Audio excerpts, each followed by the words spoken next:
प्रिय विद्यार्थियों, आपसे मेरा विनम्र निवेदन है कि घर पर रहें, सुरक्षित रहें और खूब मन लगा करके पढ़ाई करें। आज वास्तविक संख्याओं में 1.2 प्रश्नावली में कुछ आगे बताते हैं जो इसी प्रकार से हल करने हैं। बहुत ही आसान सवाल हैं। अभाज्य गुणनखंडों के बारे में हम जानते हैं जिसमें केवल एक और स्वयं का ही भाग जा सकता है, उसी को अभाज्य गुणनखंड कहते हैं। इसमें घबराने की बात नहीं है और इसी प्रकार से शेष सवाल भी करने हैं। तो पहला सवाल का उदाहरण ले लेते हैं, जैसे कि अभाज्य गुणनखंडों के रूप में व्यक्त कीजिए। तो 140 है जैसे कि, या कोई भी संख्या हो सकती है, तो इसे इस प्रकार से छोटी से छोटी संख्या से भाग देंगे। जो अभाज्य संख्या होगी 2 का भाग देंगे। 140 में 70 आया, 2 का फिर भाग देंगे 70 में तो 35 आएगा। फिर अभाज्य संख्या से भाग देंगे तो 35 में भाग देने पर 7 आया। जो इसी प्रकार से शेष सवाल भी हल करने होंगे। तो अब हम क्या देखते हैं, इसमें 2 कितनी बार है? 2 बार। 5 1 बार, 7 1 बार, जिसको हम इस प्रकार से लिख सकते हैं 2 की घात 2, 5 गुणा 5 गुणा 7। यह है अभाज्य गुणनखंड।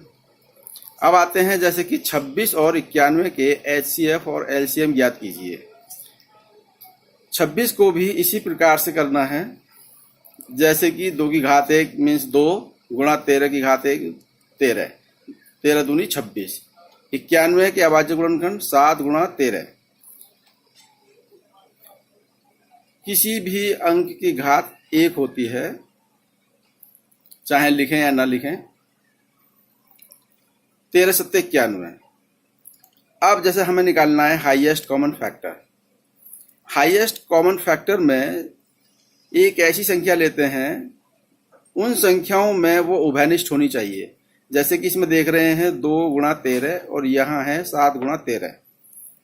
तो 13 एक ऐसी संख्या है जो इसमें भी है और इसमें भी है। इसका मतलब है ये उभयनिष्ठ संख्या है और जिसकी न्यूनतम घात 1 ही है। और वैसे भी हमें न्यूनतम ही लेना है, इसमें कम से कम घात वाले संख्या लेनी है जो उभयनिष्ठ हो दोनों में। एलसीएम में उन सभी संख्याओं को लेते हैं जैसे कि 2 गुणा 7 गुणा 13, यानी कि सभी अभाज्य गुणनखंडों को लेना होता है और यहां तक कि अधिकतम घात वालों को ही लेंगे इसमें। जैसे कि इसमें तो दिखाया है कि 2 7 और 13 सभी अभाज्य गुणनखंडों को लेना है। तो लिखेंगे 2 गुणा 7 गुणा 13। हम इसमें है अधिकतम घात वाले ही लेने हैं। जैसे कि अगर इसमें 2 बार होता, 2 गुणा 2, तो हम 2 गुणा 2 बार लेते हैं यहाँ पर। अगर यहाँ पर 7 की घात 1 है, अगर मान लो इसमें 7 की घात 2 बार होता तो हम 7 की घात 2 बार वाला लेंगे, ना कि 1 बार वाला। तो इसलिए मैंने यहाँ लिखा है कि अधिकतम घात वाले ही लेने हैं। अब सूत्र जो तुम 6 7 8 9 से ही पढ़ते आ रहे हो, 2 संख्याओं का गुणनफल बराबर लैसे और में से LCM गुणा HCF के बराबर होता है। तो 2 संख्याएं कौन सी हैं हमारे पास? 26 गुणा 91 बराबर LCM कितना है इसका? 2 गुणा 7 गुणा 13, ये हुआ। और HCF कितना है? 13।